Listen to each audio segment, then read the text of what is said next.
Come on. Chop, chop. Yes, sir. Goats, please. Goats, please.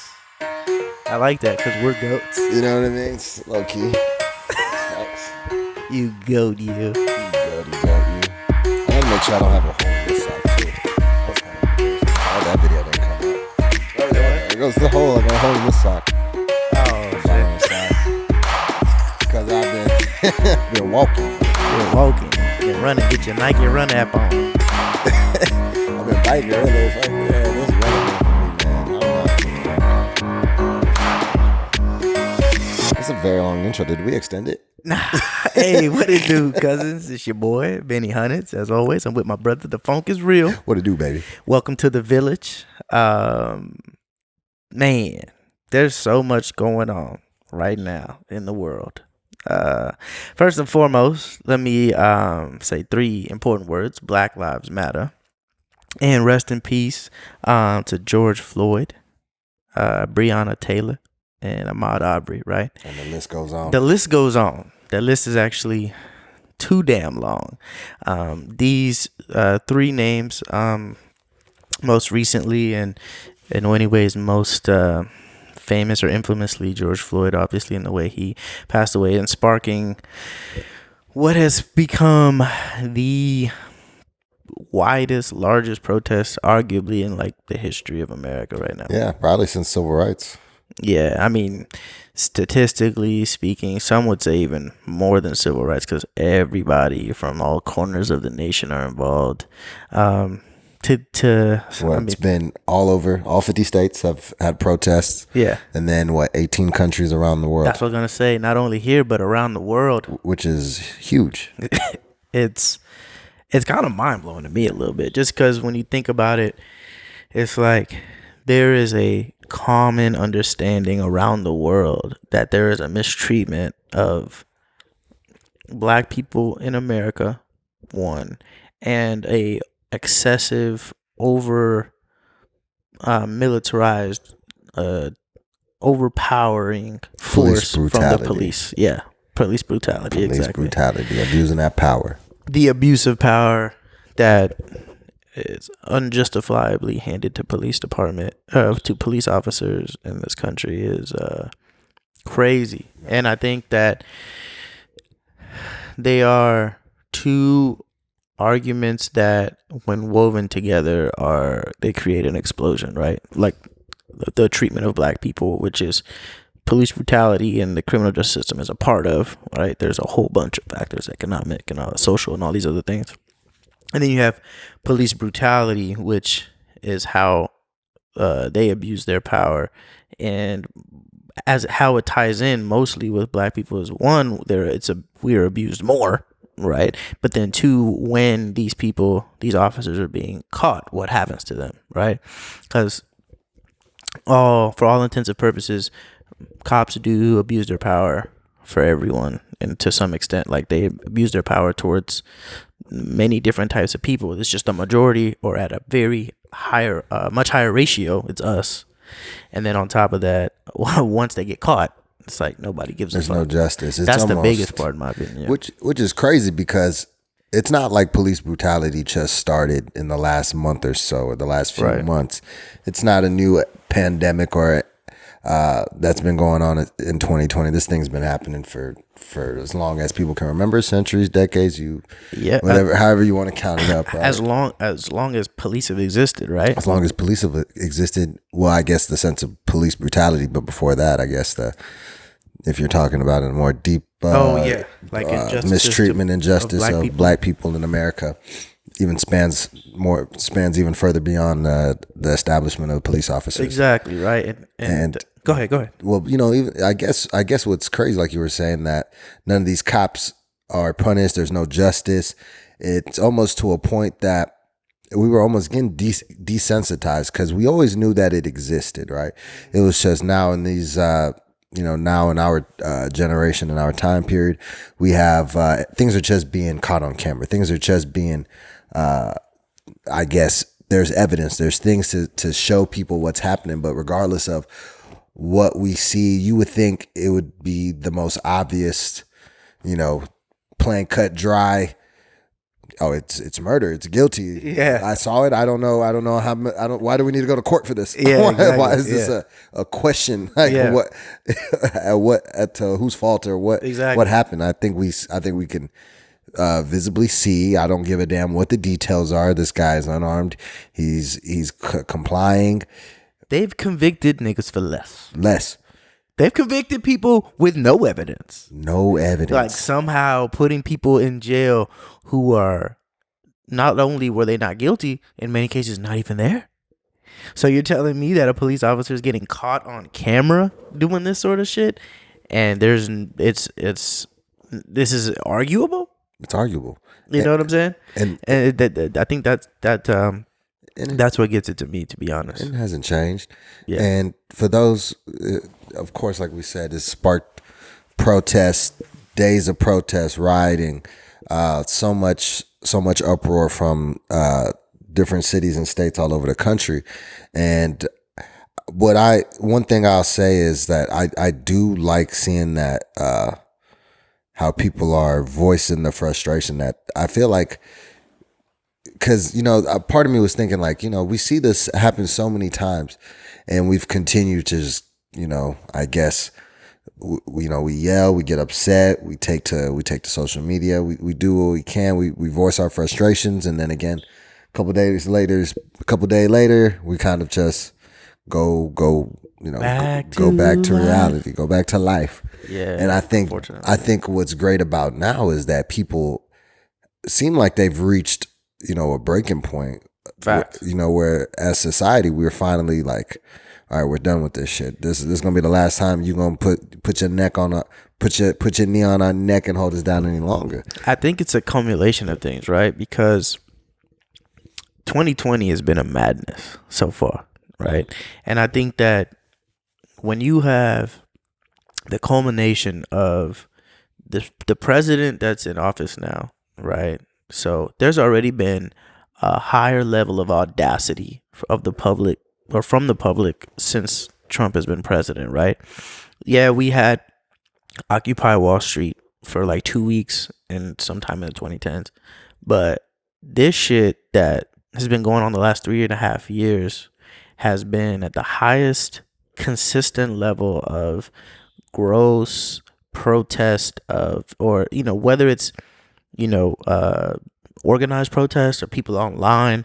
Like, the sentiment towards the president and towards the leadership in this country has become more fierce than I've ever experienced, right? Whether it's right or left leaning, it's just fierce, right? The intensity is high. And then on top of that, you add in COVID-19, you add in people getting laid off, you add in people just having more time, right? Because they're quarantining, they're doing all that. So and then of course, let's not forget the biggest engine behind this, the time that we're in with social media, the internet, all that virality. I think that's the big thing, right? Is that there's no way to hide this shit anymore anyway, because people have cameras, except for Arizona, where they just made it a ticket. I don't know if you heard about that. Yeah, $750 $750 fine, or it could be arrest for taping a police officer. So I don't think that'll last in court, but that doesn't even make sense, right? Yeah. But the ability for people, or of people, to see what's going on, and then now the biggest element is time, because now people got time. Like, people are at home. Even if you're working from home, like, you're still on anybody who's got social media, there is zero chance you've missed this. Right. You know what I'm saying? Like, everybody's seen it. And then it's to the extent now and it's right before an election, people are having to decide whether to pick a side. To me, it feels like what I imagine it felt like back then, civil rights movement, right? There's so many people who it wasn't affecting, right? Who are neither here nor there. They call themselves neutral, but then they realize this is a moment in time. So you have to pick a side. You're going to have to look back and ask yourself, which side was I on, or what was I doing? Especially the message that is, if you're neutral, you're on the other side, like, that is being pressed heavily, right, upon the people.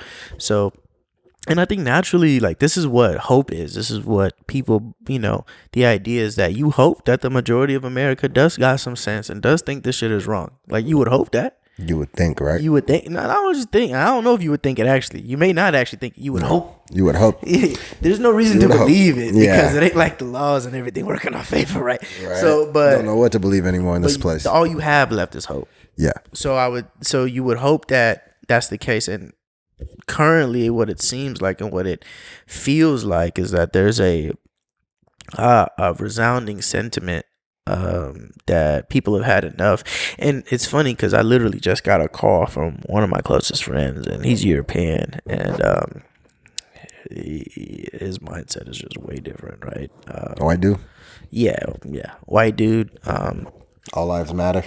Nah, not all lives matter, but just Russian, asking, like, questioning. He's not really understanding the idea of white privilege. Like, what does that mean? Because his perspective is why? Because he's in Germany right now. Germany's going crazy too, and so he's like, why did I was just outside and somebody told me to shove it up my ass because I have white privilege and blah blah blah. And he's just like, and he was upset about it. I'm like, dog, you gotta be willing to. He's like, bro, like, I love you and da-da-da. I was like, bro, it ain't personal. It's not about me, nor is it about you. It's about a system, like, it's about understanding the entirety of the system, whether or not you have it's evident to you that it applies to you, because no matter what, it does. You feel what I'm saying? Like, no matter whether it's like air. You don't have to acknowledge the existence of air for air to be there. You don't have to even, like, your body's doing it. It flows. It's part of the whole system, And I think that the hardest part for people to, especially white folks, to ingest or digest is that when you look at from the beginning of this country, like, it's always been in your favor, and it's literally made by you. For the people, by the people. Who are those people? White people. White people. You feel what I'm saying? And I think that that's the hardest part for people to grasp, is because people want to hold on to the idea of what America should be, right? This theoretical should be, this hypothetical what if, but it ain't there. It ain't never been there. You know what I'm saying? It's to the literal context of what a person is. It wasn't even defined. We weren't even part of that definition until later. Yeah. Right. So just, and for people who, I don't know who would not be educated on this, but a quick rundown, right, is 1619 slaves, and then hit the shores, and then run it up to the 1800s, and then you have the Emancipation Proclamation, which still to some extent change things, but then you have the 13th Amendment, which basically still allows for slavery in a roundabout way, the same way we save on taxes in a roundabout way, right? So the same way they kept slavery going through the prisons and all that.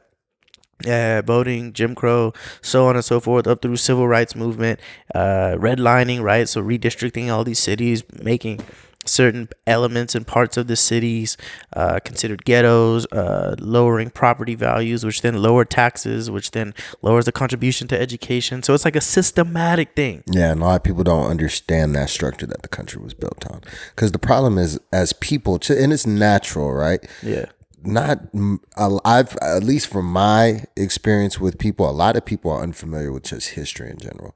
Nobody really sometimes thinks to look back in history, because most of the time we're always concerned about the now and the future, right? We don't look back on our past, really. That's just kind of natural, right? Nobody tells you, like, look towards the future. As a child, you're always look towards your future. What do you want to be when you grow up? Yeah. What do you want to do today? What do you want to do tomorrow? It's all about the next day, right? Yeah. So a lot of times as people, we naturally don't reflect on the past or generally look back to understand what today is, right? It's like a book. But here, I hear that, but I also feel like I agree to an extent, because I do feel like we're taught history, but we're taught it in a way that warps the mind. Yeah, we're not taught American. We're not taught the right American history. We're not taught the right world history, right? Especially American history. We're talking about right? world too, yeah. Yeah, because how the whole thing looks in regards to the world also affects how we find the quote unquote discovery of America and so on and so forth, right? But when we talk about America in itself and the relationship of black to white, all the races or whatever, when what I'm getting at in particular, where I feel like the real break, I think pre-Emancipation Proclamation, you're not going to have any debate with anybody. Yeah, pre-Abe Lincoln, there's nothing to argue, obviously. Slavery is bad. You can't argue that. The first level of argument starts when people are like, well, you've been free since Lincoln. It's like, come on, bro. 13th Amendment, civil rights. Then, you know, the more woke you are, the more you can bring somebody to the current. And then you get through, the 3/5 compromise and, seeing somebody as a full human, voting rights. The 13th Amendment still stands, actually. So that's been engraved in this whole thing, is keeping people, keeping an entire population, a percentage of that population in prison, which still continues to basically make them slaves, right? Property of the state. Property of the state, right? And when you continue to just chronologically bring it closer to now, it's like you can point at direct evidence to this day. That's what I was getting at towards the end of that, because I don't want to spend too much time giving people a history lesson. But when you get into the most current element of things that you can look at and understand, it's the redlining, right? That's like the most current, up to date like form of racism, white supremacy, or however you want to call it, is the idea that you can literally draw. I don't even know if they're theoretical lines. I think you can actually see them on certain maps where it's like, this area. No, it was actually, it was like literally marked on a map. Yeah. So this area is the ghetto, or worth less. This area is worth more. And you chopping these places up, and you're moving us into these places. And people want to say, oh, you have the same opportunities. You're in the same country. Yeah. But bro, even in the same city, you can get a difference of how one area is funded versus another, right? Your schools are funded by the property taxes, at least in Texas, most of the country, the property taxes of your area. Well, if you say those houses, they could be the same exact size. Those houses were worth $200,000. Them houses were $400,000. Same size houses, same amount of houses. That populace is going to get twice the money, right? So I don't think people understand how when people say systemic racism, it's not just like this theoretical thing. It's like, oh, you just think it's against you. It's like, no, it's in practice. There's a reason. Not only, and that's just one economic one. And then you have the things people go to jail for, right? Weed being treated the same as other drugs, right? Crack versus cocaine. Crack versus cocaine. We got the whole war on drugs in the 80s. You know what I'm saying? The idea that people are in jail now still serving sentences or prison for what people are also making billions off of now. Yeah. You know what I mean? Essential businesses. Yeah, an essential business, right? And so the idea that it doesn't exist anymore, I think there's going to be a percentage of people who try to hold on to that, but I don't know how long they're gonna last, especially when like now Confederate stuff is getting torn down all over the country and shit. Like people about to lose it. And that's the thing. It's like, that's one thing I do. I've definitely been enjoying that, man. Well, watching shit get burnt, blow down. Man, and shit. There's nothing I enjoy more than racists being exposed, getting their ass whooped on social media, like pulling up somewhere saying some dumb shit and getting hit in the mouth. Like that's how all racism should be met, with force. Like all that turn the cheek. Be the bigger man. No. You ain't with the shit. I'm not with the shits. That's over with. You know what I'm saying? Yeah. Like all that be the bigger man. It's like, no, we're gonna show you we're the bigger man, and you're gonna deal with the words you use, and then how you feel about people. Like, it's interesting. It's because, like, for instance, like Facebook. I think that is the most. I think that's one social media platform where you're really exposed to like people's mindsets, people's beliefs, people's ideas, especially for, your friends, for people, for black people or people of color, when you have friends that are white or not even white, right? And they have the complete different mindset where they're like, I don't get, why are they protesting? They're rioting, they burning their own shit, they looting, they're doing all these things, right? Is that what is this how they want to honor the memory of George Floyd? Is this what it's about? Why can't we all just get along? Why can't we do this? And it's a lot of kumbaya bullshit, and that's been a big, that's irritating me, because it's like, for instance, like you have these protests that are being overshadowed by people who have no connection to the cause, who just want to go out there and just be fucking shit up, just fucking shit up, right? Sorry, for lack of a better term. Yeah, for lack of better terms, like tearing shit up. You know what I'm saying? Which again, overshadows the whole purpose of it, and that's what people will use, and the media will use to influence those individuals who already oppose what's happening, right? And then you have what really irritates me is now all the pressure that not only the governments and cities are receiving is now corporations. Now you have this influx of people in the corporate world who are speaking out to their companies. What are you guys going to do? What are your thoughts? Facts. What are you saying? And of course, they all come back with their whole PR team, and they got the nice little speech where it's like, oh yeah, we stand in solidarity with Black Lives Matter and equality and RIP such and such, and yeah, we love black people. Boom, that's it. Oh, we're going to donate some money to some charities. Oh, yeah, we're going to send some money over here. I'm giving this money to this organization. Yeah. We're going to work together here at our company, and we're going to see how we can continue to influence change and make shit. And my whole thought process is, okay, because that's one thing, right? Beware of wolves in sheep's clothing, right? They always want to tell us, okay, it's customer service. It's prime American customer service 101. When somebody's mad and they complain, what do? You empathize, you acknowledge, and and then you just say how we're gonna fix the problem, right? Usually it's like, oh, I'm sorry. What can we do to make this better? Now you're hearing all these voices come back. Now it's like, okay, now you have to deliver, and so now it's like, okay, we're giving this money back. Yeah. But I feel like it should be deeper. Now you got these big time corporations. Okay, show me your board. Show me the leadership in your company. Do you have big font? Do you have diversity? Is there representation? Do you? That's my favorite word in companies. Diversity and inclusion, and it's usually ran by like a white girl, and like, who might invite like the Indian in the company or somebody, and the one black girl who's like, shit, man, they sent me the email, I got to go join the diversity and inclusion team because they need some brothers and sisters on here, so I got to rally up my team. You know what I'm saying? So that's usually diversity and inclusion in the corporations, and I laugh because I'm like, all right. That doesn't mean shit.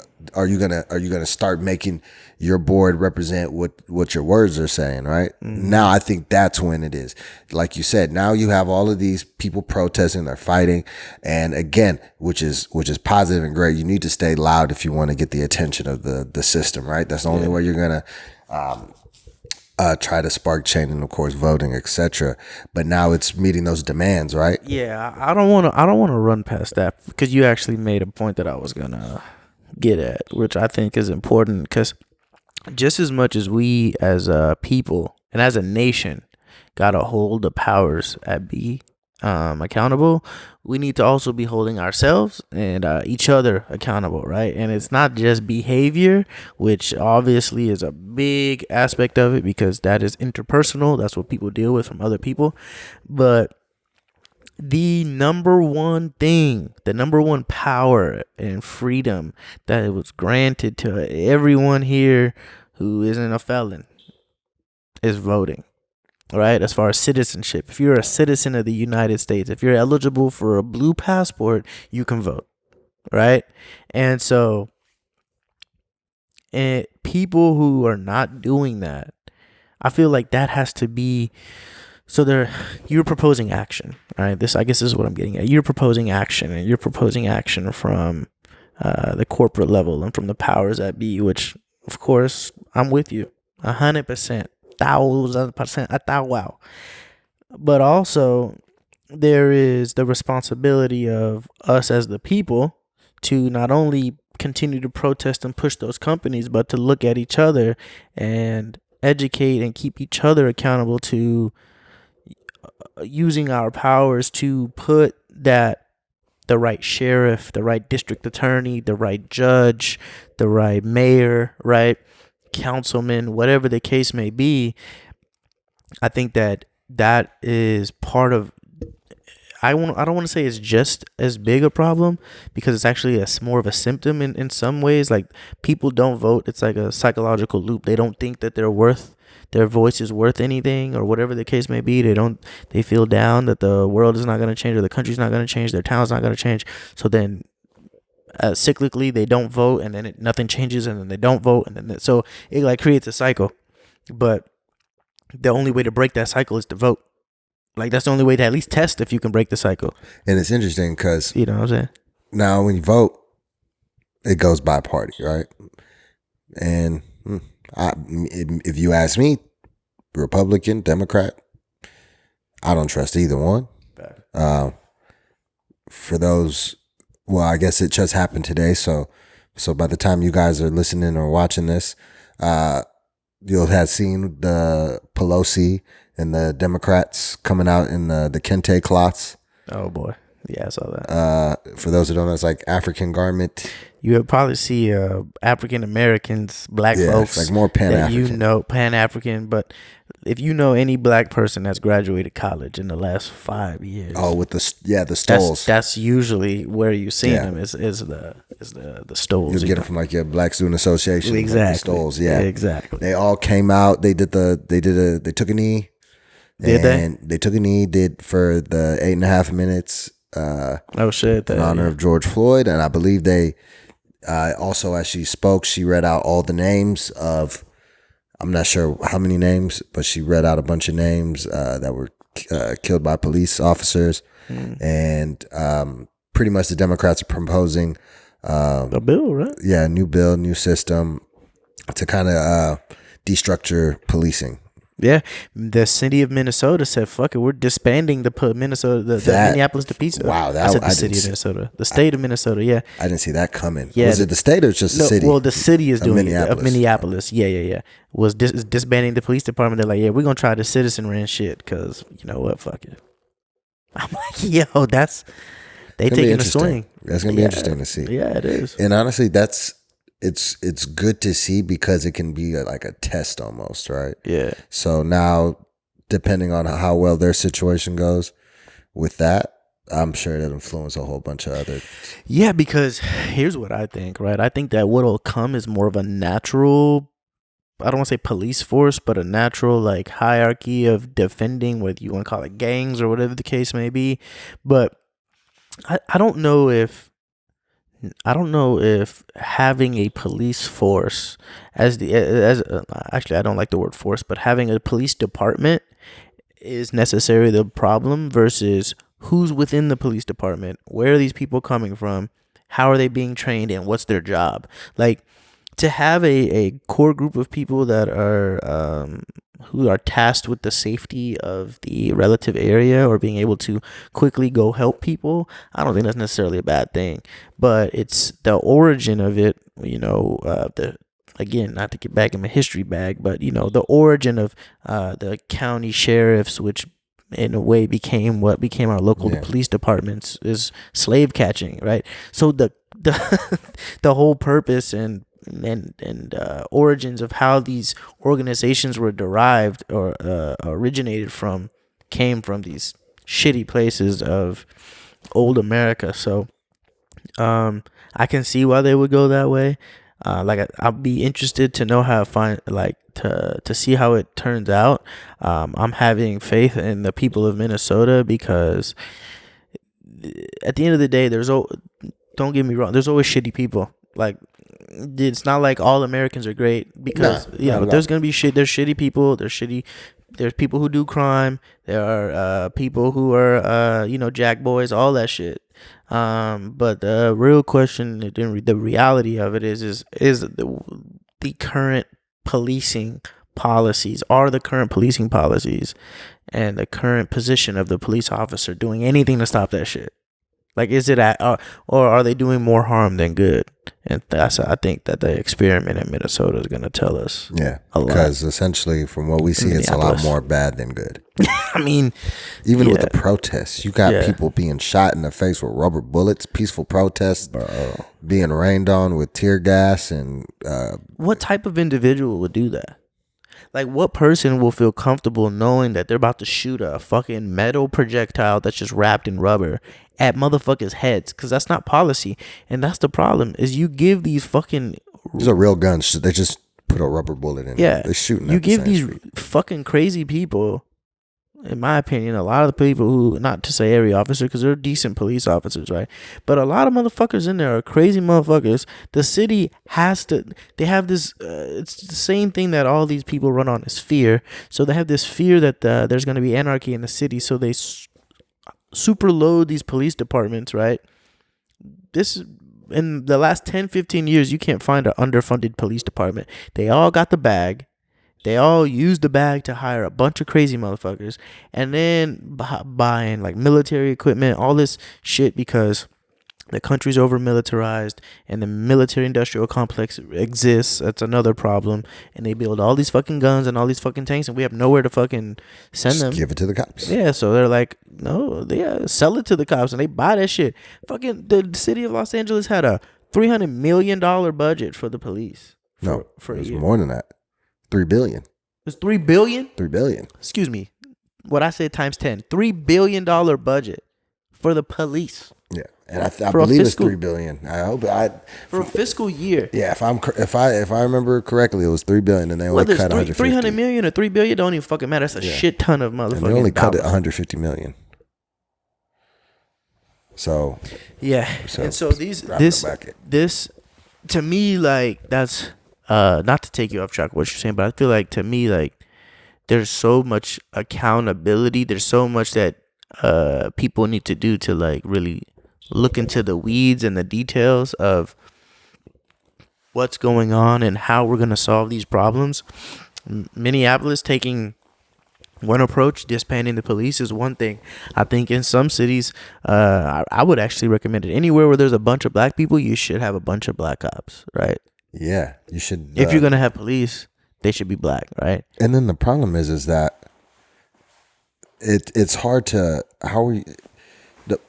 police have, tormented black communities for so long. Yeah. Black people in these communities are not looking at these police officers as somebody like a mentor, somebody to look up to, an influence. Like, nobody's looking at this cop and like, oh, I want to be a cop one day. I want to come in my neighborhood and fuck with people. Nobody. That's why black kids in these neighborhoods aren't ever thinking about becoming a cop. Yeah, and the relationship see negative from is it. fucked up, right? So the relationship between the police and the neighborhoods are so fucked up that, just like voting, it creates that cyclical issue, right? And I think that that's one of the biggest ways to change that, is to change the rules as to who can become a police officer. In my opinion, you should not only be a resident of the city, but you should probably have went to school there. You should probably, unless there's some sort of form of exemption, I feel like actually at least your first 5 to 10 years, like, if you're first becoming a police officer, it should be where the fuck you grew up. You know what I'm saying?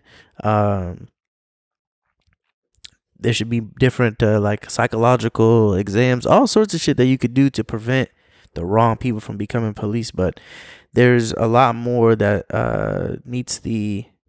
that should be part of the criteria, because being a police officer, in the idea of a police officer, is not a dishonorable job. It's actually a very honorable position to have in the city.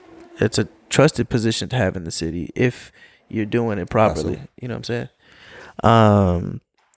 But yeah, no, I agree. Like, even with becoming a cop, like you said, it's not hard to become a cop. It's hard to become a beautician, damn near than to become a cop.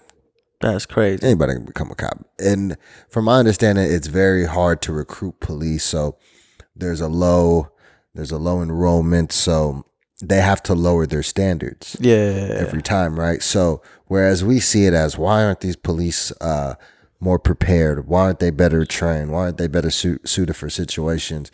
And the response that I received, right, for instance, talking to Avanette, was she was saying, because she I didn't know that was like her real name until like. Oh yeah, that's her. That's her attorney name. Yeah, that's what DPD know her as. That's Dallas Police. That's our homies. Yeah. Feds. Tell your peoples. Like, yeah. But she was telling me how we have all these as a public criteria for these police officers that we think they should have, and essentially that a lot of them can't meet it. And because of that, that's lower police enrollment. And now you have an understaffed police force or police department. Yeah. And therefore, how can you raise it? And now it's like, either way, it's a double-edged sword. It's like it doesn't work out either way from my understanding, right? So now it's like, how can we help? Now we want, like, for instance, everybody wants to defund the cops. Yeah. Right? Yeah. Which I am all for, because these dudes are getting too much money. Yeah. What are you using this money for? You don't need all this damn money. Yeah. All that money that you're doing to just police people makes no sense. That's America's answer, right? Instead of actually helping each other, creating things like all that money that America has money. The fact that this country should have there should be nobody in this country that's struggling. We shouldn't have homeless people. We shouldn't have hunger in America. Exactly. Like, we should not. It blows my mind when I look at somebody like in LA. You have $3 billion going to the goddamn police department, and then you got 500,000 homeless. 500,000 homeless people out there. You got all these homeless fucking people in LA. You have property value in areas rising. Yeah. You have housing issues. You have an education issue out there. You have so many problems as a society. And then the police have LAPD is the most notoriously overzealous, to say the least. Yeah, I'm like, I don't know a proper way to put it, but they the biggest, abusive, the most abusive. Them and the NYPD, known as the most abusive police, in the country. Yeah, facts. And you continuously grant them this money. And you know what it is? If we gonna talk about it, what it is it comes down to the same bullshit that everything comes down to in this politics, right? So you ask, why is all these money being spent here? Well, again, to the fucking cycle, because everything is a cycle, right? The cycle of money goes, okay, what happens is they create these unions. And these unions have all this political power, right? Or they're just rich motherfuckers who have all this political power because they have money. They donate. Those donations help put people in office. Those people who are put in office have to basically report back to the people who donated to them to keep them in office, or to at least be held accountable to the fact that, hey, we put you here. They're donors. Yeah, exactly. Or you go against us and we have so much political power, we can raise hell even if it's not money. You know what I'm saying? And so the problem is that, not to be anti-union, but the police unions are so strong, especially in New York, right? Like Mayor de Blasio, New York be doing fucked up shit, and he has to be like, I mean, the majority. Didn't they arrest his daughter? Probably so. During the protest, I think it was. His daughter that was arrested. Yeah, and it's like, and I think that was real soon after he was like, oh, they're doing a good job or whatever, and they're like, they took his daughter, and I bet he feel a little different now. You know what I'm saying? And so it's part of the same. It's all part of the same bullshit, and that's why people. It's so hard to imagine how to change things and improve things, because it's going to take so much change.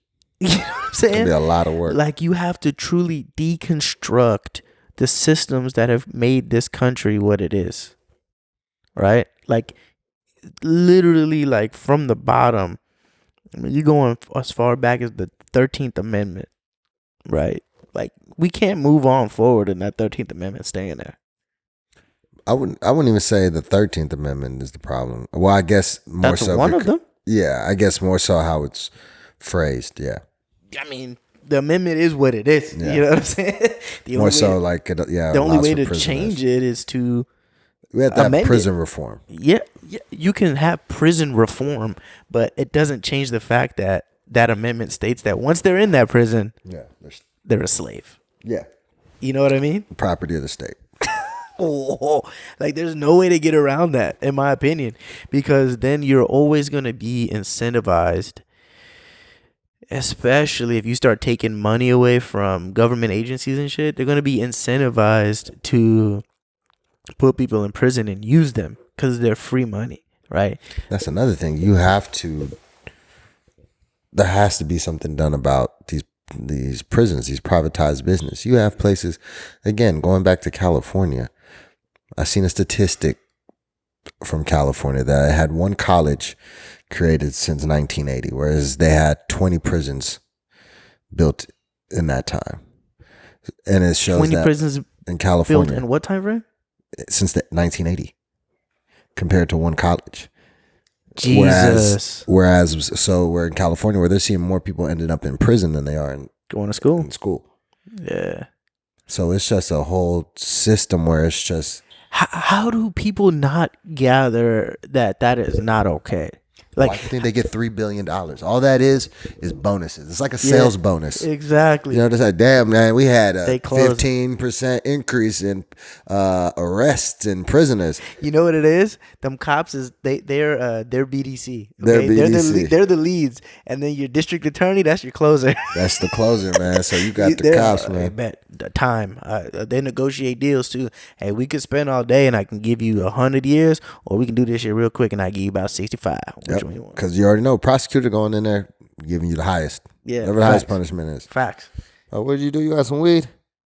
What's that, 20 years? Yeah, that sound right. All right. I mean, but I could plead you out for 3 years probation and, all this restitution and community service. Oh, yeah, don't forget about the 10 years probation after that. Yeah. You know what I mean? Exactly. Oh, by the way, you don't get to vote. Exactly. And we're going to make it very difficult for you. So now when you apply for jobs, you have to state that you have been arrested. And don't forget to write down why you've been arrested. Exactly. Okay, yeah, so Good luck. good luck, pal. Back to the ghetto for you. Back to the ghetto you go.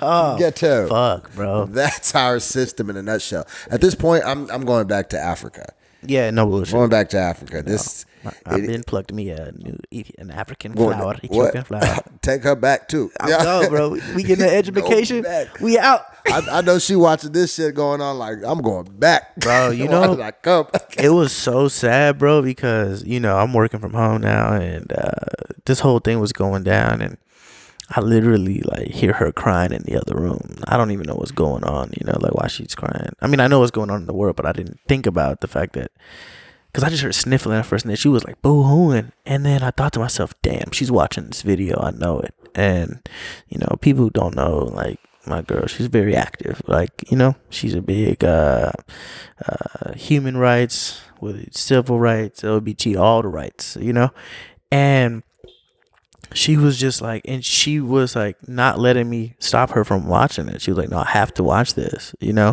and so eventually like I had her calm down and we watched it, and it's just like, she said she always realized it, being raised outside of even outside of Ethiopia, spending time in different parts of the world, and she's like, but here it's like being here, it really hit home, she's out there protesting and shit, and so it's like,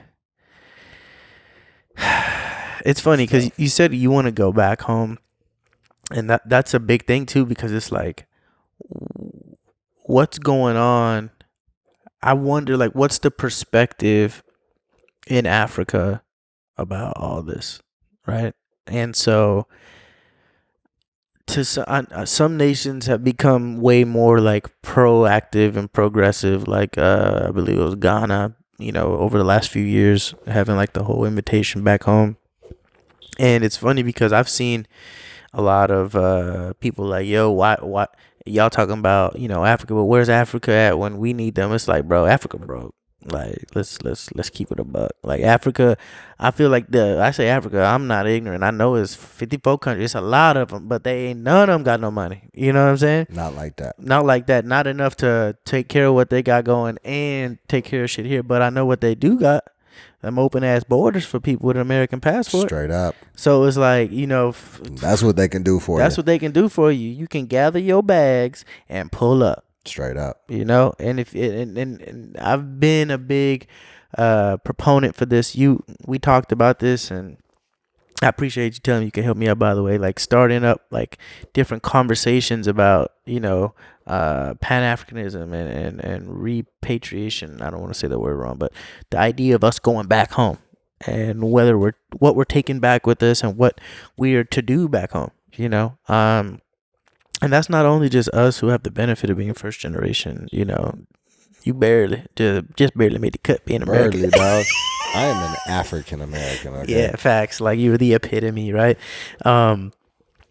But that's I feel like that is something that I've been real strong on, and to be honest, if I'm being honest with myself, shame on me a little bit for quieting down that stance, because 10 years ago to 5 years ago, if you followed me on any of my platforms, like up until probably actually till I went back to school, when I got back into the institution, because I dropped out for a while, started my own little thing, and when we were doing a lot of stuff in the community, whether it was locally with like those mixers and stuff, or nationally with the soccer tournaments, it was like there was a big fire behind me in this idea of working within my cultural group and sending things, whether it's ideas, resources, funds, money, anything back home, and and then eventually people, and like all of us going back, right? And then I think it was just getting out of school, getting caught up in life, debt, right? All these things that hit you when you graduate. I had to it kind of fucked me up a little bit, and kind of tied me down. I honestly feel like tied me down to like this idea of being here, and you get caught up with the idea of debt and credit and all that, and now it's when everything really hits you, then you realize fuck all that shit. Like, fuck the system, fuck all this other shit. Like, relatively speaking, if you have the opportunity to get it out the mud, to start from scratch, right? It's like weigh the pros and the cons, okay? If you go back to whatever nation you choose in Africa, more than likely people are going to choose, especially from America, high probability, unless you have direct lineage, you're going to go to one of the English-speaking countries, more than likely, right? No. So the South Africa, Nigeria, Ghana, yeah. Wherever like English is prominent. Liberia, right? Liberia is a great example, right? And you go there, and the thing is like now they have less of a barrier than we do in regards to language, right? Because we're not fluent in Amharic or Tigrinya or whatever language you're going to speak out of Ethiopia or Eritrea or Somalia, Sudan, whatever the case may be, unless you're fluent in that language. If you're like us, first gen Americans, we're not necessarily fluent. Not all of us. Yeah. I would say the majority of us are not. And so, you go back there and you take back your knowledge, your currency, your experience, the mental difference that you'll have as an American, which I don't mean that to sound any way other than like it's just the truth. Like, no matter where you were raised, there's something about what they say, you're a product of your environment, right?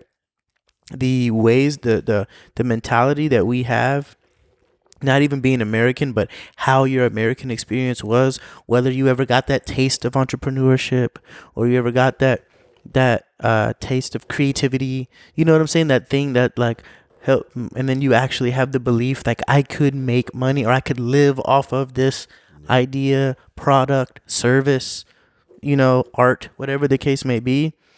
And taking all of that and going back home, education, whatever the case may be, I think that black people globally, I don't think there's any debating the our strengths, our like physical strength, our mental abilities, our emotional abilities. You know what I'm saying? Like we've been through the worst shit. You know what I'm saying? And still we smile, and still we laugh, we dance, we party. So our capability to live, to prosper, to grow, to be strong, to be powerful, right? I mean, you look at whatever sport you want, we dominate all of them. You know what I'm saying? Unless you put that shit on ice. You know what I'm saying? You got that. But ice or water, if that shit on land, we winning that hoe. Black people winning anything on land. You feel me? Like, and so I just feel like if we, yes, you know, you should want to strive to have our rights and everything here in this country, because this is where we're at, right? Obviously, and everybody should have rights wherever they're at, right? So this isn't to say, you know, fuck this place because we're never going to get the rights. But the truth of the matter is if I'm going to struggle to build some shit, and if you're going to struggle to build some shit, why build it here? You know what I'm saying? Like, why build it here when considering that you could easily be gunned down, you could easily be taken prison, whatever. Like, you have so many forces working against you. Like, let's keep it a buck, right? We can talk about the governments, we can talk about the system, but then what is it also produced at the bottom is the crab in the barrel mentality, your own people coming at you. You know what I'm saying? Like, who killed Pop Smoke? Who killed Nip? Who killed all these artists? Who killed all? It's like you're getting taken out by somebody who probably looks like you. You know what I'm saying? And that is all coming out of this entire system of shit that's been going on for 400 years, has produced such a wide spectrum of byproduct that the low end is so far from the high end that you have Jay-Z, right, and Oprah and Will, like, and Mike. I mean, who else is there really, right? Almost all of black excellence, other than the investor, I can't remember his name. He's actually out of Boston. The guy who basically paid up all those Howard. I don't remember his name, but I know you're talking about. Yeah, it's him, Bob Johnson, who started the BET, and very few of the richest people. The guy who started Lowe's, right? Or he's a CEO. He's a CEO. They say he's a co-founder too, right? I'm not sure about that. I just know he's like the CEO or something. The majority of billionaires or uber millionaires are all either somebody who came from sports or entertainment, right, or media. You know what I'm saying? Not too many black-owned billionaires. Black-owned business billionaires. Like business billionaires. You know where they're at? Africa. Yes. You know what I'm saying? The ones who own the resources, the concrete, the gold, the oil, the whatever the hell. Imagine. I listened. There's a clip of a lady in Nigeria who's speaking about basically speaking out in support of black people here in America and everything that's going on. And in there, she was saying how basically how white people, you know, what they've done to not only black people in America, but all over the world, what they've done in Africa, the islands, and so forth, right? And how they've stripped people of their cultures, their resources, their languages, their identities, and how now as people we are here to take back all of that. And how now we, like she mentioned, how going back to your country, like going back to America and like getting, you know, taking your education and taking the knowledge you guys have and all of that and taking it over here and building up what we have and things of that sort. And I think that's powerful. It's like, all right, thanks for that. Thanks for the thanks for the education real quick. Cause you know, again, it's not to take anything away from the African education system or to give any more credit to the U.S. education system, right? Which is not even top tier in the world, but university it's funded better. Yeah, it's funded better than our universities Africa. Are prestige. We have prestige universities. Yeah, and you'll get a good education, right? And you make the good connections and so forth. And then if you can get into college, when you get out, you'll be in good shape. Yeah, you can go back to your country and do well. Yeah. No, I mean, like, as an American, but like the hardest part is getting in, because public schooling and all that, grade school is trash here. And then the thing is, when you get into a school, and then depending on what school you get into, and then how you do it when you get out, you'll be all right. But yeah, that's what you're talking about is a term I like to. It's not just me. Obviously, I got it from, I don't know, I'm sure it's studied. Reversing the brain drain, right? It's like at some point, all of us got to take back. That's what I was getting at. Part of the mental, right? The mental resource of going back and taking our, not just our formal education, but our savvy. You know what I'm saying? Like, being out here, and me, I took a year and a half, almost 2 years off of school in the middle of college, and I started a business, with Abel. And what I learned actually set my trajectory for what I would go back and major in, right? And so there's a savvy, there's like a privilege that we have being in America of what our standard of living is, right? So our tide is a little higher. They say a rising tide raises all boats, right? I've said that before. And so our tide, our water level is a little higher. So even if we're broke, we're like, you're at the parents' house, whatever the case may be, it's like you still have a lot. You're still way better off. And then you get a little bit of money, you could try some shit here. Like you're not just like bottomed out and, out, especially depending on your privilege, depending on how your family is set up or what's going on, right? And I think that we get so many opportunities to test things. And my thing is, if we take that same ingenuity and that same tenacity towards development and creativity, and we took it back there, and you don't have to take that much with you. Like, the Black contributions to this economy, like, we're the reason why white folks or whomever is as rich as they are. We're the buyers. We buy more than everybody. People need to understand that. We're only 14% of the population, but we spend the most money. It's crazy. Right? Because everybody else is stacking up their money. The rich, let's put it in the frame of context. The uber rich, who are like 80% or 1%, but they got 80% of the resources. So, and like, just like that, the greater majority of all the money is already gone. So we're talking about the smaller pie of the real money, which is that the rest of the country is splitting. And then the next percentile is taking a big chunk of that too.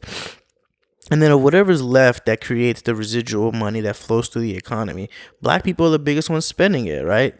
Well, most of the other people are saving their money. They got 401ks, IRAs, all the letters and numbers and all that shit. And Black folks is like, run me my check. I got to either survive, right? So you got a level that is already pretty low, where it's like all the money you're getting, like as they call it, living check to check, your money's coming in and it's going out. So you have 100% spending rate on your money. There is no saving, right? And then even the people who are saving, something happens, an injury, a car accident, whatever, like the house, all that money is gone. So nobody is spending any money. Nobody's saving any money. It's all being spent. So if you had the opportunity, if you're gonna live like that already, like, why add the fact that you are there's a possibility, I don't want to say likelihood, but there is a possibility you could go out and be murdered for your race, whether it's by the police or by just somebody who's mistaking you for someone else, somebody who's mad that you're listening to music too loud, like for all these other reasons. You have your disadvantage when you walk into a bank and try to get a loan, all these things because of how you look.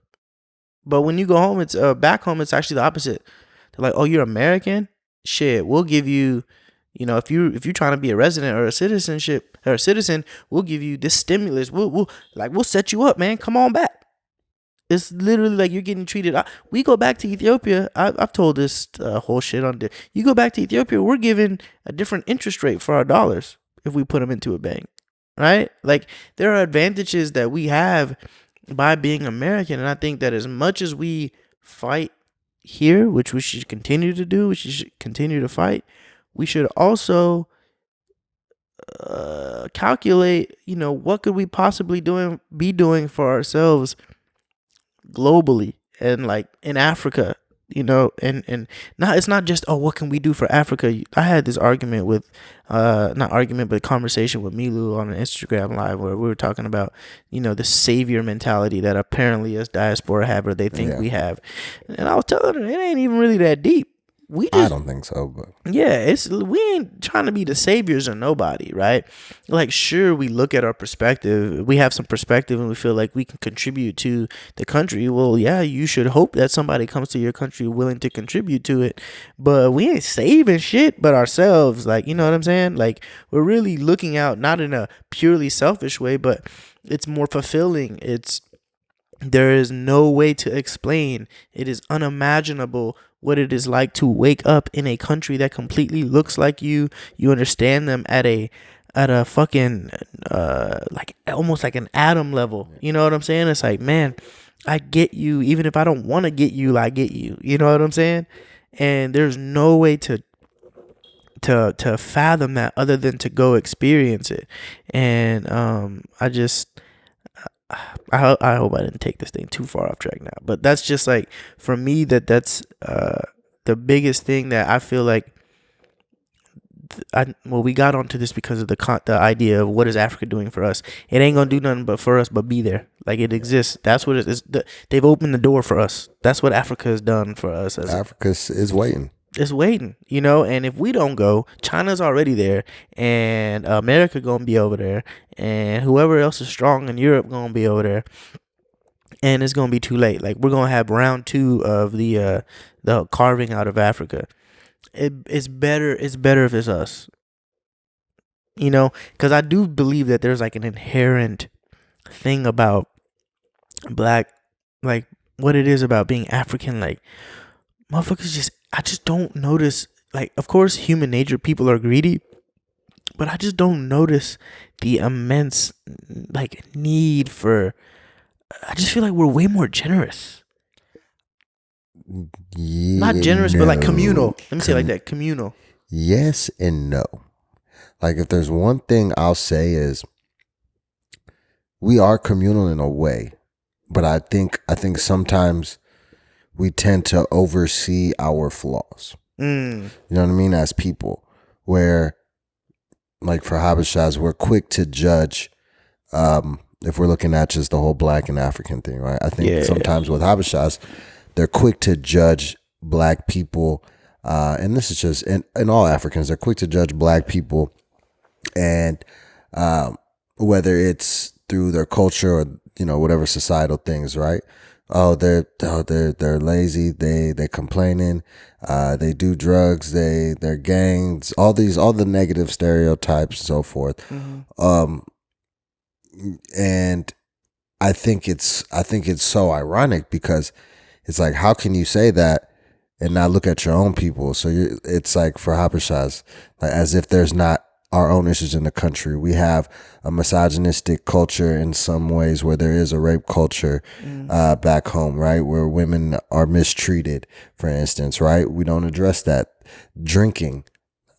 Habeshas drink. Africans like drink. Water. There is a drinking situation. Yeah. We don't want to admit to that. There is a sense of a bit of greed. There is separation. There is discrimination back home. So for people to look at black people in America and say anything negative or to judge without even realizing their own people's issues, I think it's very, like, insensitive. That's true. And I don't know how much time regular folk in Africa take to judge black people in America out of nowhere, right? I think if well, more so the Africans here is what I'm referring to. Yeah, and yeah, Africans here. Yeah, that's what I'm referring to. The Africans here. Yeah, who don't want to consider themselves black or try to separate because of those kind of because I'm African, right? Like, it's funny because we used to have this. There was this meeting. I don't know if it was Black Students Organization or ASO, but when I was in college, they would have this big old meeting in the Lyceum, and it was like the big 300 people hall, and it was like black, versus African American versus African, or I guess it was put in the opposite, or African versus African American versus black. And I remember when you walk in, they were like, sit according to where you identify or how you identify. And it was African, obviously, and then African American and black. And when you hear the difference of perspectives, right? Like I got a friend of mine, and we always get into it on in Instagram or in Twitter, or Instagram on our DMs about things, because she's a troll online, and she knows like my buttons, like about how I am about these issues, right? And she always tells me about how she's not African, and she doesn't even acknowledge like she's like, I'm black, I'm American, you know. Like we've done too much and created too much here to, like, you know, I'm nothing like y'all, blah blah blah. And I say, I feel you and I hear you, and this isn't to take away from what black people have done in America. Like that, if anything, that shows the ingenuity of the black person, right? And the tenacity and the, you know, ability to survive and all that. But that doesn't take away from the fact that you and anybody else who is black, I mean, not just from the whole human nature, we're all African, but if you black, like you are African. As far as I'm like, you're African in the sense of that's where your origins lie Yes, from. your descent. Yeah, you are of African descent, right? And I don't know. It's hard to say because the slave trade went on for a while. So if your ancestors were on the very first ships versus the last ships, makes a big difference in regards to your lineage, how far you can tie it back or send it back to Africa, right? Versus mostly immigrants, I would assume, right? Africans who are immigrants who come in here and they look at it from the perspective of, I came with nothing, right? I have nothing, and I came and I went to school and I moved up and da da da da. And those individuals, our parents included, they came with a different type of chip on their shoulder, right? So the chip that they had on their shoulder is, for the majority of the people, I've left a country that's war torn or dealing with famine, or I'm political strife that puts me or my family in danger, or I came on an education lottery, right? All these things where they looked at America from a certain lens that said America is higher than where I'm at, or what my potential is where I'm at as far as the nation that I'm in. And so this country is providing me with something that I otherwise would not have access to. And I'm leaving. This is the key. I'm leaving my shitty situation, right? Like I'm leaving it to go to this place where I have a clean slate. Whereas black people who were born, raised here, especially whose descendants at least 2, 3, 4, 5 generations are from here, are looking to say, well, I can't leave my shit. Like, this is my shit. Like, you know what I'm saying? Yeah. And it's like the black people here, and like from what I see is, it's almost like black people feel like, I have nowhere else to go. Like, I have to get it out the mud here, and this is the same country that enslaved my ancestors. This is the country that is war torn in a whether you want to talk about mental warfare, psychological warfare, economic warfare. Like, that's why to me I always be like, go back home or at least visit, because that could be like the same thing that it is for the immigrants who left their nations and came to America. Like, that same thing, that same internal feeling of starting from a blank slate or whatever the case may be, people can have that by leaving here.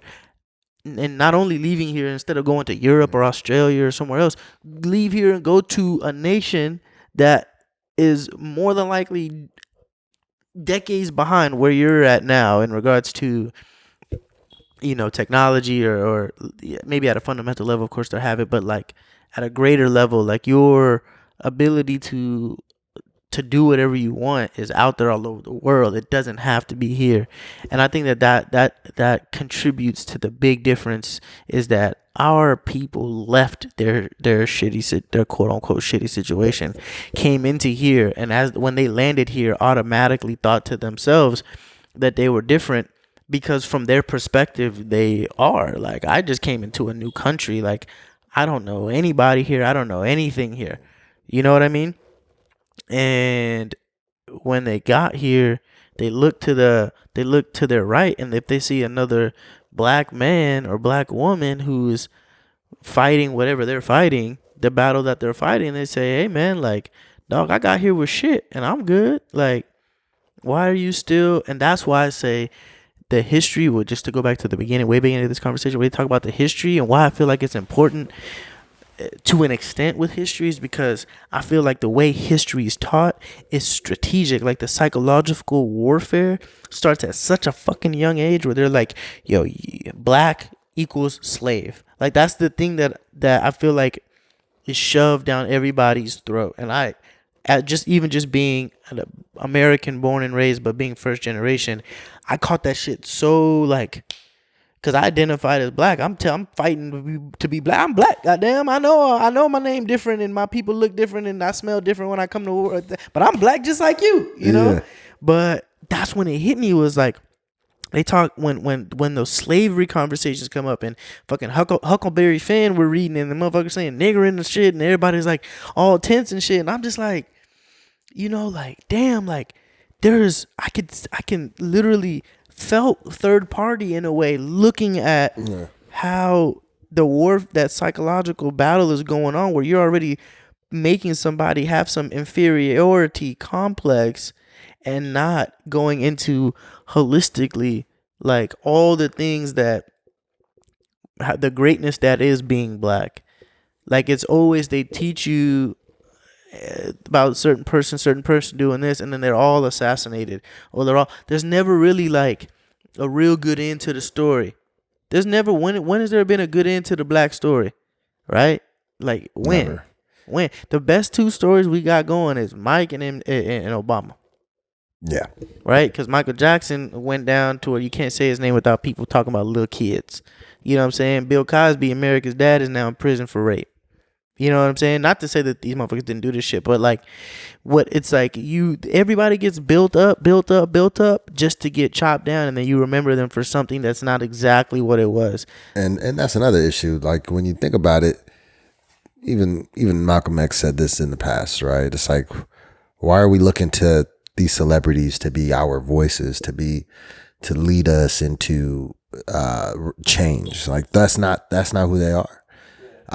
You think, me personally, I don't expect a basketball player to say what he, you know, to say what we want him to say what all the black people are thinking. Like, I don't give a damn if LeBron James is my representative. Like, that's not who I'm looking to in a situation like this. You know what I'm saying? Like, that's also who cares what Ja Rule's saying? You know what I'm saying? Where's Ja? Who cares what Ja Rule got to say at a time like this? You know what I mean? Live at CNN, here to talk about problems in the black community. We brought in our correspondent Ja Rule. Yeah. Hey, Ja. It's not to take away anything from those people. Those people are influential. Like, I understand why what it is. Yeah, I understand they should speak up, draw awareness. Like, that's where they use their power and their platform. To be honest, though, not to cut you off, but I feel like nowadays they have more power than ever. Yes, so I feel do. like it's like one of those such and such walk, so I can do this, right? Like, in the realm of sports, it's like Magic became Magic, which led to Jordan turning that fame and him being by himself, and that became his thing. But he couldn't be political at that time. He was the first one that made that sport of basketball and the thing that is the NBA enormous, right? Like, to this day, he could have. I'm not gonna say he couldn't have been. No. It's not that he. Okay, let me not could not have, but he would not have had the same. It would not have been taken the same way as it is with LeBron James now. You think so? Oh, I know. Because I think it disregards all the other basketball players that were activists. No, but none of them have the impact that LeBron James has now. Well, yeah, if we're looking at the time period, it's different. But at the time period, That's what I'm getting. Is the time when period you're looking though. at back in the day with like a Kareem, a Bill Russell, like these people had plenty of influence back then. You know what I mean? These are the biggest basketball players in the world. Influence in what way? They Civil rights influence, as far as they could lead people, but was what they were doing changing anything politically? The only person at the time Muhammad Ali. was Muhammad Ali, but what did they do with Muhammad Ali? Yeah, they threw him in jail. They locked his ass up, Yeah. right? And so that's what I'm saying is it's not a different time period though. Also, that's what I'm getting at. It's not until now that an athlete can truly say what I mean. Look at fucking Kaepernick. Even in our own time, he got blackballed. he got black. He's done. You know what I'm saying? And it wasn't until 4 years later where finally these niggas had enough and they all came together and was like, yo, we need y'all to say something. And the NFL was like, whoa, fuck. Like everybody, y'all got Patrick Mahomes, y'all got the face of our league, y'all got everybody on this thing saying, y'all need to say Black Lives Matter. Y'all need to. So then the commissioner comes out and was like, yeah, we fucked up. So, but I feel like LeBron James been on this shit, and credit to the NBA for not being like the NFL and like a good old boy league and shit. But without MJ getting to where he was, like it's one of those things where they say this person walked so I could run, this person ran so I could fly, right? And so MJ brought so much attention and the power to being a basketball player to the extent that when the next person came up, the next person, Kobe, and then LeBron came up, he could be way more political and it doesn't affect his brand. If anything, it pushes his brand forward because the NBA is aligned with it now. It's not David Stern, it's it's Silver, Adam Silver. It's like everything is lined up more. It's like a perfect storm that allows for a LeBron James to be out in the open and like one of the top athletes as far as using their voice and their leverage and all that. Now Michael can double back, and now that he's made it to where he can donate $100 million. Like nobody's matched that, like his number. You know what I'm saying? Like people, I just think that you gotta kind of frame things in the context of where they were at the time. Like, of course, looking back, like no bullshit. We wish Mike would have said something even back then, right? Fact. But now that he can and he can exercise way more power and leverage and more resources, now he's in a place to do so. So kudos to Mike and LeBron and everybody. Shit. But I hear you. We shouldn't be waiting for athletes. No. And I guess, but I'm also not mad at athletes. And I guess kind of like their platform, kind of like closing out with that, I would say, what do you think, or what would you like to see moving forward from everything that's happening? Like, what type of change are you hoping to see come from all of this? So, accountability is the name of the game, right? Accountability is the word, okay. And so, for me, whether it's to use the example that we just talked about in the NFL, because that was a big one in my opinion, where commissioners are admitting that they were wrong. And so it's like, great, you said you were wrong. Now, what are you going to do about it, right? Yeah. You said something great about, okay, great company. You have typed up your paragraph. You've donated some dollars. But what that boardroom looked like, though? You know what I'm saying? Facts. And so I feel like for as much as black people, and when I say black, I mean everybody. To me, saying black and saying African is like saying the same thing, right? All you got African descent and all you black. That's how I see it, right? As much influence and power that the black dollar, the black rhythm, the black culture has on the world, it should be represented more in the boardrooms, the owner's box, the coaching office for sports. Positions of power. Politics. And ownership. Huh? Power and ownership. Right? And ownership. And you had mentioned something before. We had talked about a topic off the air, if you will. And you had mentioned how Jewish people had a place to go. They were given a place, built a place.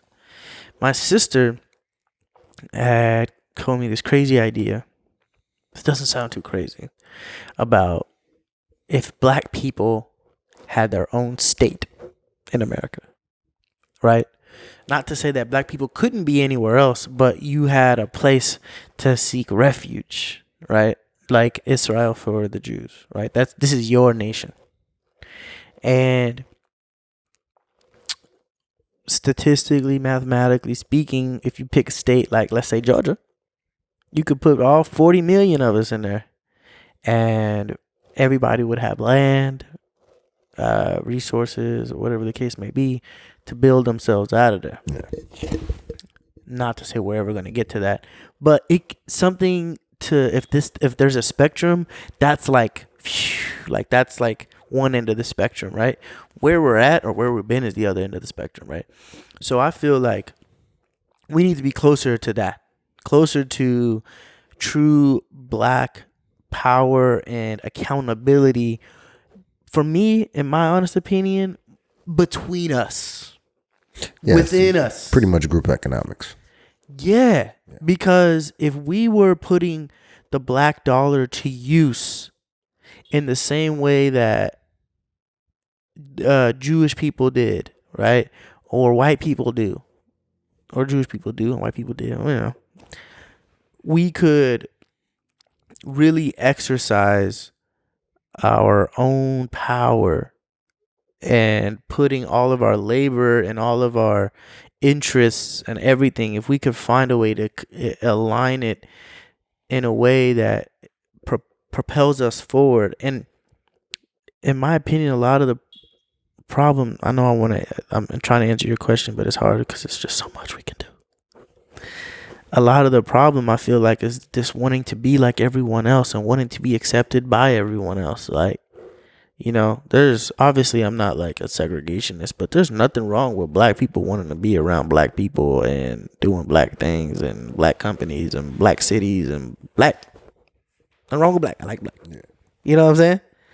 And so for me, I feel like if we can unify and create our own pools of money and resources, then and really only then will we be in good enough shape, in my opinion, to compete and to then spread out and see,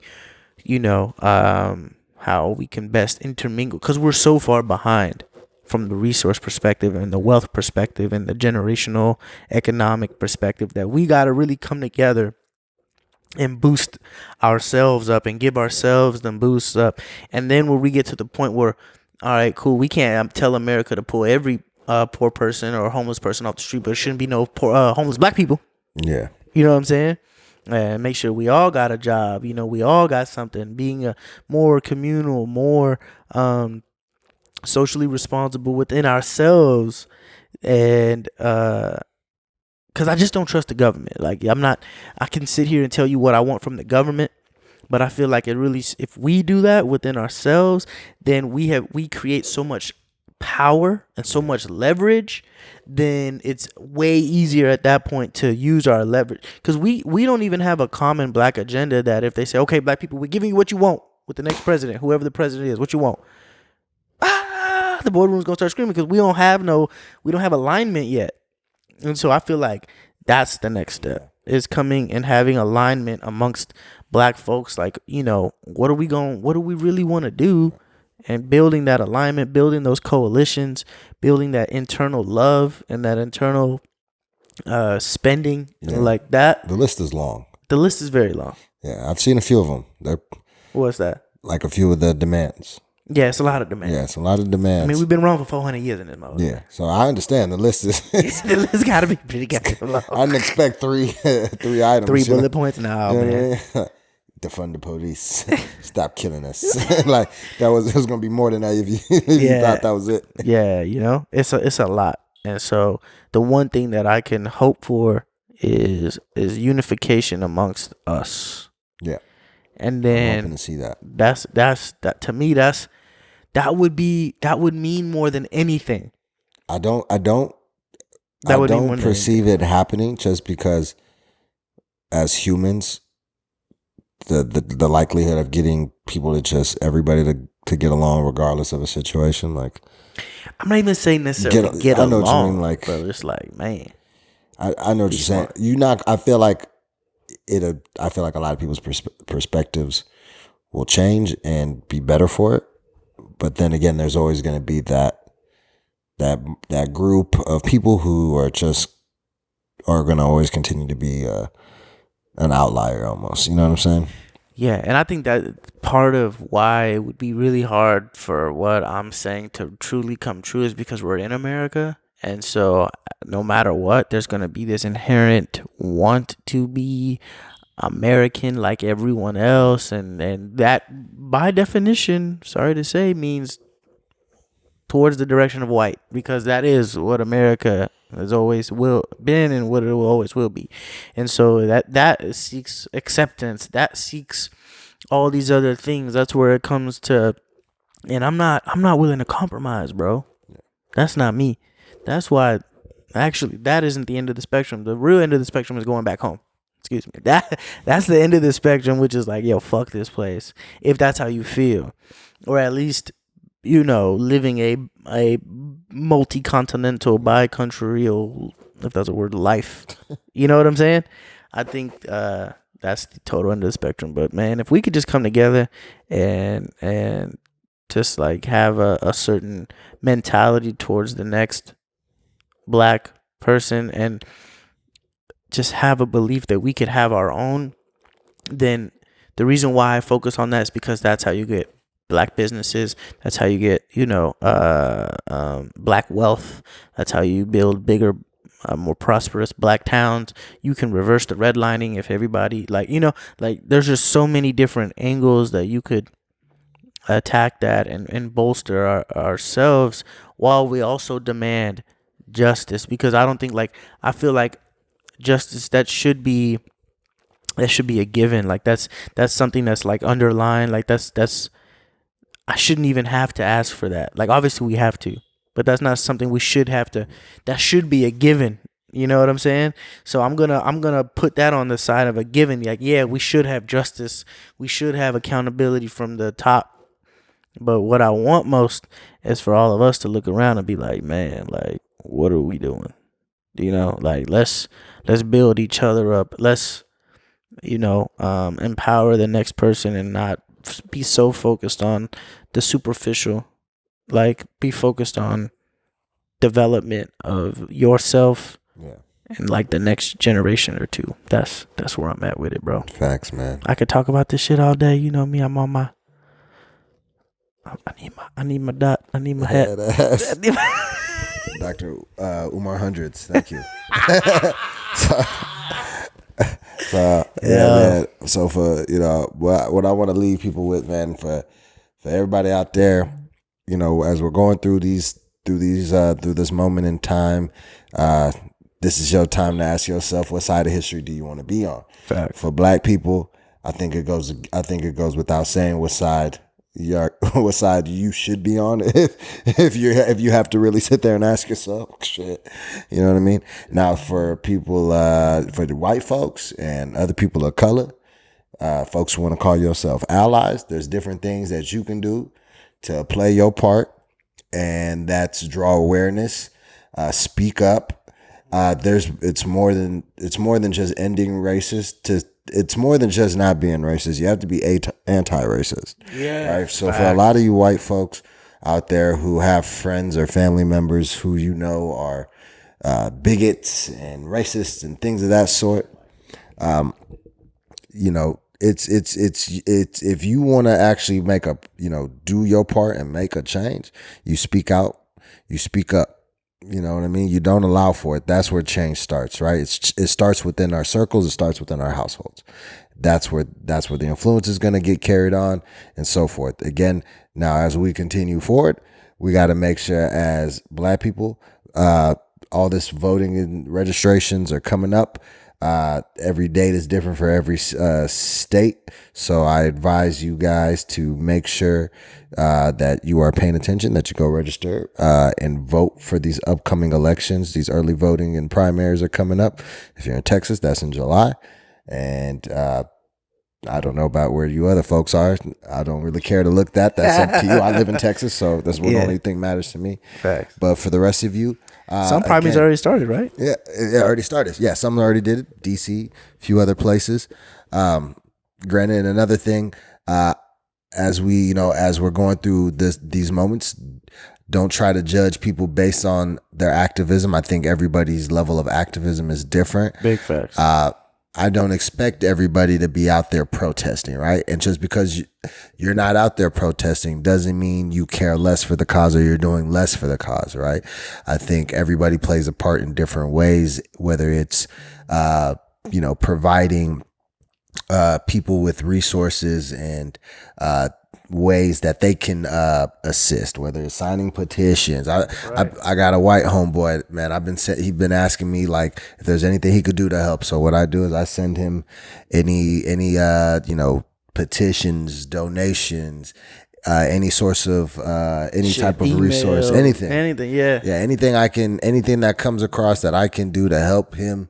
Help others and spread the message. I try, right? Yeah. So there's different levels of activism. So I encourage everybody to just practice whatever whatever you're capable of doing. Okay. So I don't expect you to go out there with picket signs, but granted, if you do, even better. But that's how I just want to leave it. And again, Black is power, Black lives matter. We're going to keep fighting the system, fighting this racial injustice here in America. Now for all my people in Africa, you need to support Black people here. Goes without saying. Sure. Now, of course, you watch the news, you watch everything, you see what it is. If you're unaware of what's happening and you don't understand why Black people in America are upset, this is a time to educate yourself. There's plenty of things you can do to watch or read to help you. Facts. Hell. Start on Netflix. Go watch the Explained Racial. There's a show called Explained. Go watch the Racial Inequality, the Wealth Gap. There's shit on that. Go watch The 13th. It's a documentary. Yep. So there's a whole bunch of different things. So please make yourself aware and educated. And for my Africans here, you should support Black people. I was referring to Africans in Africa. Now I'm referring to Africans in America. You of all people, we reap as Africans here. We reap the benefits of Black people's struggle, right? Facts. So us coming from places of struggle, you of more so should understand and be able to empathize in a situation like this and realize the privilege you have from the sacrifices and the struggles that Black people in America had to go through. That you were able to come here and you were able to enjoy those benefits. So again, support your brothers and sisters. We all Black in this struggle. With that being said, man, that's all I gotta say, man. I'm trying to figure out where I put this damn aux cord. Nah, man, very well said, bro. But yeah, absolutely, 3 words that need to ring clear, that everybody must understand in this country and everywhere around the world. Black lives matter.